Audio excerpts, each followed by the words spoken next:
মার্কিন president Donald Trump শুক্রবার বলেছেন যে ইরানের বিরুদ্ধে মার্কিন ইসরায়েলি সামরিক অভিযানে ইরান সম্পূর্ণ পরাজিত হয়েছে এবং এমন একটি চুক্তি চান যা তিনি মেনে নেবেন না, যদিও ইরানি কর্মকর্তারা লড়াই চালিয়ে যাওয়ার প্রতিশ্রুতি দিয়েছেন।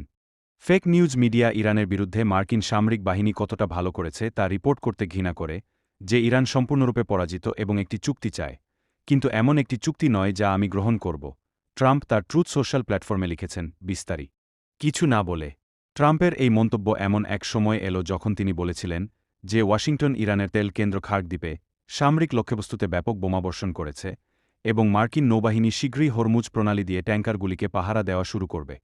কিন্তু ইরানের উপর মার্কিন হামলা অব্যাহত থাকায় তেহরান ইসরায়েল এবং তার উপসাগরীয় প্রতিবেশীদের উপর ড্রোন এবং ক্ষেপণাস্ত্র হামলার একটি নতুন ধারা শুরু করে। এদিকে শুক্রবার তেহরানে সরকারপন্থী এক প্রতিবাদী সমাবেশে যোগ দিয়েছিলেন বেশ কয়েকজন শীর্ষ ইরানি কর্মকর্তা। আমেরিকার মৃত্যু এবং ইসরায়েলের মৃত্যু লেখা ব্যানার হাতে বিক্ষোভকারীদের সাথে মিছিল করেছিলেন। ইরানের শীর্ষ কূটনীতিক এই সপ্তাহে বলেছেন যে আলোচনার বাইরে রয়েছে এবং যতদিন প্রয়োজন ততদিন আক্রমণ অব্যাহত থাকবে। আমি মনে করি না আমেরিকানদের সাথে আলোচনা আর আমাদের এজেন্ডায় থাকবে, ইরানের পররাষ্ট্রমন্ত্রী আব্বাস আরাগচি এই সপ্তাহে পিবিএস নিউজকে বলেন। তিনি আরও বলেন যে আমেরিকার সাথে পূর্ববর্তী আলোচনার সময় তেহরানের খুব তিক্ত অভিজ্ঞতা হয়েছিল। ভিডিওটি ভালো লাগলে চ্যানেলটি লাইক, শেয়ার এবং সাবস্ক্রাইব করুন।